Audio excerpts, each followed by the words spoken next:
Hòa trừ tê công mong từ lâu lù chúa li con à. Hòa trừ tê công mong từ lâu lù lo trồn điên ra. Hòa trừ tê công mong mùa nhỏ trâu chua khó chờ. Hòa trừ tê công mong yên nhỏ trở hậu cô lù plơ. Hòa trừ tê công mong do nữ bu cũ một gió xìa.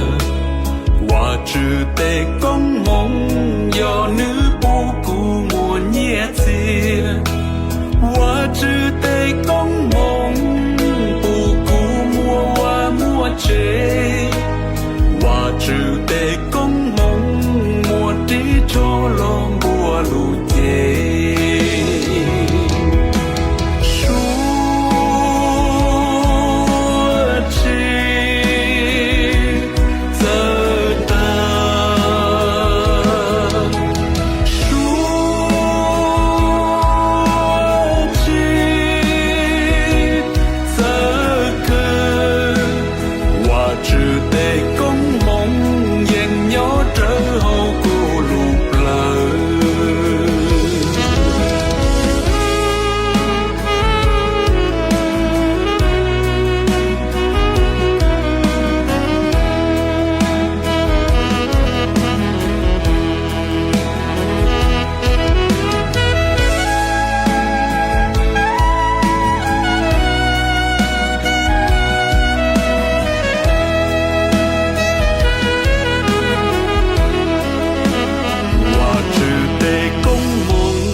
Hòa trừ tê công mong do nữ bu lù đà lù rò.